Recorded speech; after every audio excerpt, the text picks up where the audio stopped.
ஒரு சோம்பேறி பையன் இருந்தான்.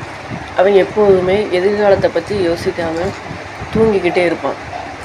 அவனுக்கு எப்போதுமே அதுவே வேலையாக போயிட்டு, நம்ம எதிர்காலத்தில் என்ன ஆகும், நம்ம வாழ்க்கை என்ன ஆகும், நம்ம எவ்வளோ பணம் சம்பாதிக்கணும், நம்ம எதுக்கு பணம் சம்பாதிக்கணும், இதெல்லாம் என்றைக்குமே அவன் யோசிக்கவே மாட்டான்.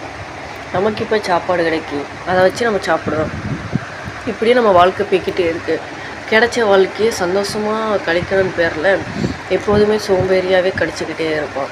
ஆனால் நம்ம சோம்பேறியாகவே இருக்கணும் கூட தெரியாமல் தூங்கிக்கிட்டே இருக்கிறது தான் அவனுக்கு வேலை. யார் சொன்னாலும் அதை காதில் கேட்கவே மாட்டான். எப்போதுமே தூங்கிக்கிட்டே தான் இருப்பான்.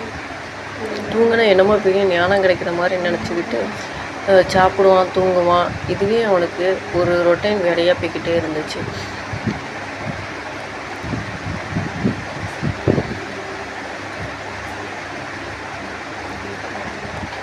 இன்னொரு பையன் இருப்பான். அவன் எப்போதுமே நல்லா படிக்கிற பையன்.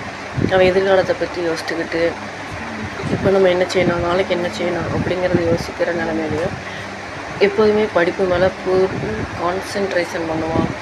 எப்போதுமே சுறுசுறுப்பாகவே இருப்பான். சோம்பேறி இருக்கிற பையனுக்கு வாழ்க்கையை இருட்டானது ஒரு காலத்தில். ஏன்னா அவன் எதையும் பற்றி யோசிக்காமல் இருக்கனாப்புல இப்போ அவனுக்கு என்ன முடிவு எடுக்கணும் ஒன்றுமே புரியாமல் வாழ்க்கை ஏதோ இருட்டுக்குள்ளே இருக்கிற மாதிரி நினச்சிக்கிட்டு ரொம்ப திகைச்சிக்கிட்டே இருப்பான். இதுக்கு என்ன காரணமா, அவன் அன்றைக்கே ஒழுங்காக சுறுசுறுப்பாக வேலை பார்த்துருந்தான்.